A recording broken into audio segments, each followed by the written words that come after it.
आपने देखा होगा जिस तरीके की इस समय स्थिति बनी हुई है, 240 सीटें लेने के बाद भी एनडीए गठबंधन यानी कि बीजेपी के खेमे में खलबली मची है कि वो सरकार बनेगी या नहीं बनेगी, और बनेगी तो कितने दिन वो रह पाएगी। इसी तरीके से दूसरी खेमे में भी बात चल रही है।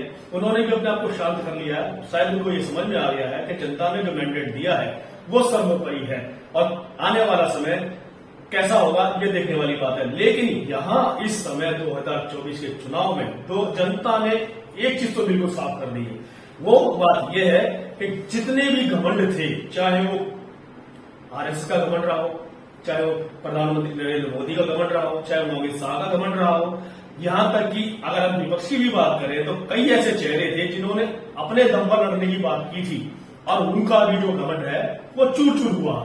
बात करेंगे सीधे सीधे एमयू दुआ साहब से कि ये जो घमंड है आखिर किस किस के चूर हुए हैं और जनता ने उन्हें क्या सबक दिया। सर स्वागत है। बिल्कुल सही कहा जमीन महोदय। एसडी न्यूज को मैं अभिनंदन करते हुए, ये जो घमंड की बात आपने की है बहुत ही सटीक सब्जेक्ट है।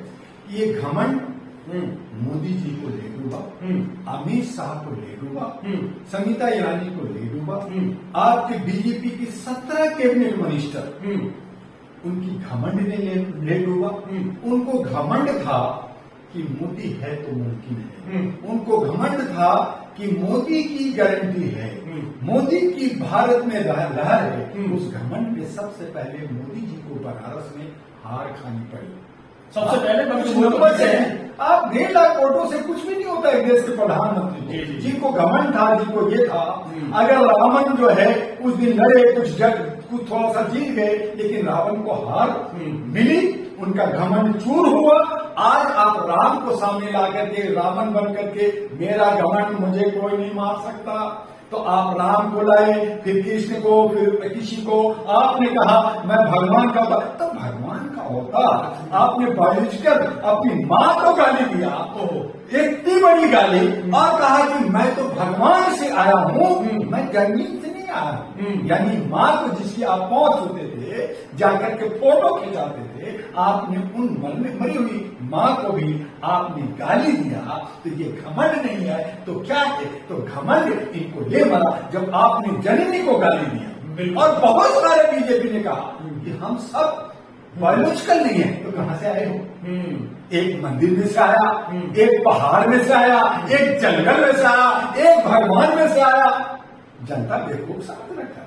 जनता को भी कहा ये सब मेरे बेटे हैं, ये मेरे पर। और मजे की बात अनुभवों ने कहा मैं सब इनका परिवार हूँ। बताइए, तो परिवार हो तो बायोलॉजिकल हो, तो बायोलॉजिकल हो या तो भगवान के अवतार हो, और जब भगवान के अवतार हो तो आपको इलेक्शन लड़ने की क्या जरूरत थी?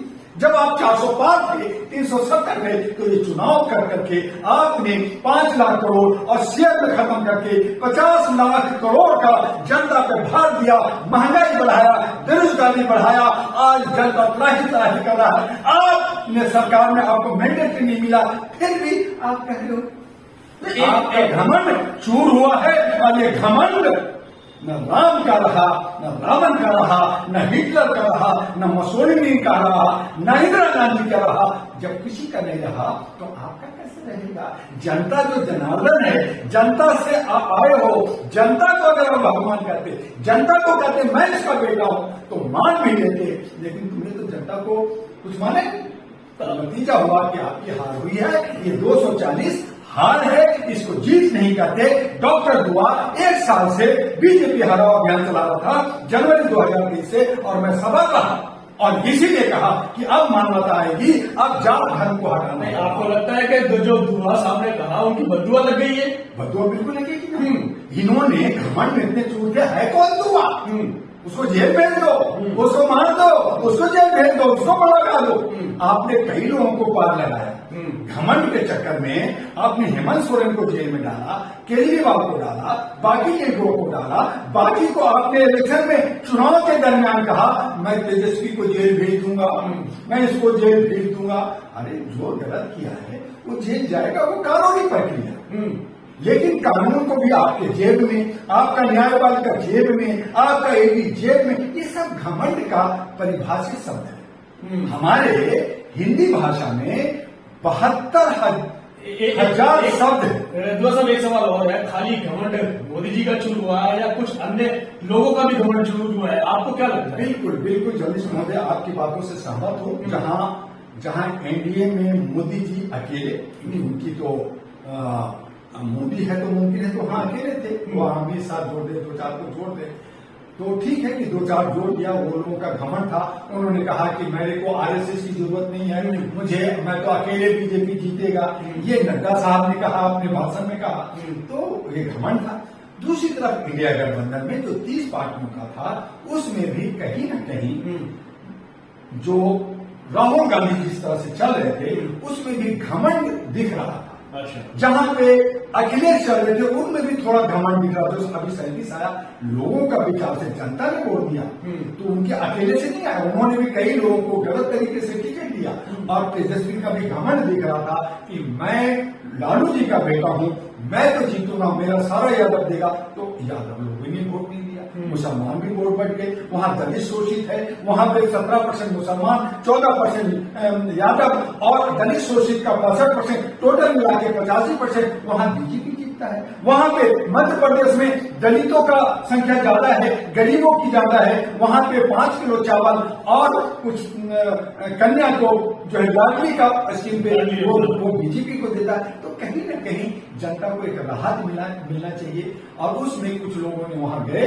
तो ऐसी सूरत में हम देखें तो बीजेपी 240 तो आई है, लेकिन अगर आप सही ईमानदारी से वो भी चिंतन करेंगे तो 40 से ज्यादा बीजेपी को सीट नहीं मिला है, 200 तो मिल गया है मगनी में। एक तरह से उधारी जनता ने कहा चल ठीक है ले ले। नहीं, कई सारे वीडियो ऐसे भी आ रहे हैं कि 50-60 सीटों पर तो वोटों की गड़बड़ की गई है, ईवीएम बदली गई है। सही कह रहे हैं, आरोप है कि जौनपुर में पूरा गाड़ी को बदल दिया आपने, ईवीएम मशीन आप वीवीपैट पे किया। कई जगह 17 सीट जिसमें मिलान होती है कि किसने कितना परसेंटेज वोट दिया, वो मिलान नहीं हो रहा है। कई जगह आपने नॉमिनेशन नहीं होने दिया, दादागिरी कर करके आपने सोचा कि मैं निगोल जीतूंगा। आपने सूरत में यही किया, आपने इंदौर में किया, अन्य जगह में किया, लेकिन उसके बावजूद देश मेरा बहुत बड़ा है, ये जो है कश्मीर से कन्याकुमारी, कुमारी, कच्छ से कटक तक फैला हुआ है। आपने एक जगह चोरी करोगे तो दूसरी जगह कहां जाओगे, तीसरी कितना सेंध मारोगे, कितना छेद करोगे। छेद किया, कई जगह सफल हुए। तब मैं कह रहा हूं कि बीजेपी अगर जहां 240 है, आप इसको अगर सच्चाई, अगर इसीलिए कहा कि ये इनको सत हरिचंद के घाट पे रहना चाहिए था, अगर वहां रहते तो ये खुद बोलते मोदी जी मुझे 240 नहीं 40 सीट मिला है।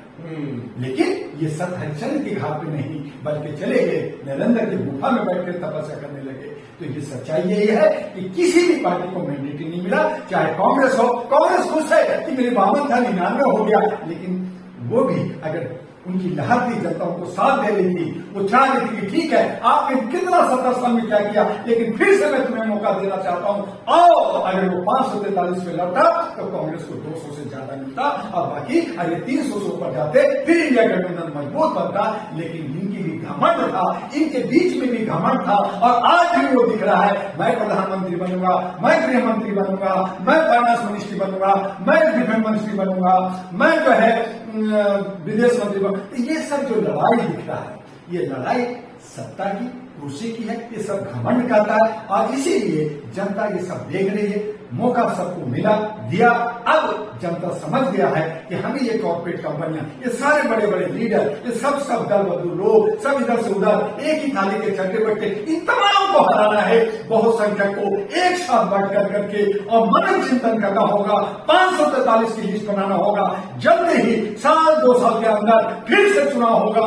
ऐ मेरे बहुसंख्यक साथियों, आपको इंडियन न्यूज की तरफ से मैं आपसे आह्वान करता हूं कि अगर आप हक अधिकार चाहते हो, 122 करोड़ की जो आबादी आपकी है, उसमें 543 का लिस्ट बनाओ। आने वाले वक्त आपका होगा और देश आपके हाथ में होगा, सत्ता आपके हाथ में होगा, और हमारा बहुसंख्यकों का भागीदारी, हिस्सेदारी मिलेगी। और ये तमाम कुकर मुक्के जो हमारे स्वर्ण लोग हैं, जो ये हम सब पे दादागिरी करके चोरी डकैती करते हैं, हम उनको हराएंगे। और इस तरह से जो आज हमें मायावती पे विश्वास था, उनकी मायावती पे विश्वास टूटा है, उनकी सोच पे हमारी विश्वास टूटी है। लेकिन हमें उन चीजों को नहीं देखना है। हम बहुसंख्यक के लोग एकजुटता बना करके और हमारे ये नौजवान सुनील के साथ आगे बढ़ो।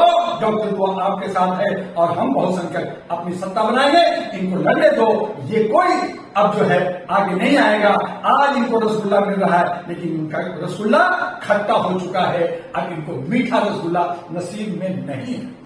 तो ये थे हमारे साथ दुआ साहब, और उन्होंने साफ साफ कहा है कि जिस तरीके से जनता ने जो मैंडेट दिया है, जनता ने साफ कर दिया है कि जो भी घमंड में चूर होगा वो उसका घमंड धराशायी इसी प्रकार से हर समय करते रहेंगे, किया जाता रहेगा।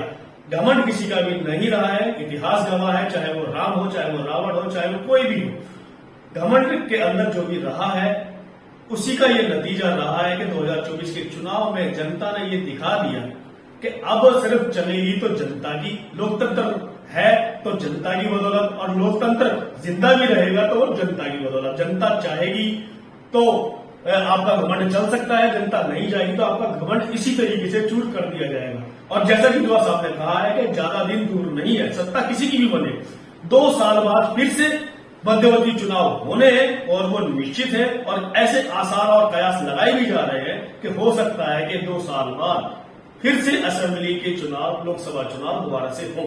ये बड़ी चर्चा है और इसके लिए आह्वान भी कर दिया गया। बहुजनों को सोचना है कि बहुजन एकजुट कैसे हो ताकि जो है उनकी सत्ता प्राप्ति की जा सके। और ये 2 साल का समय कम नहीं होता।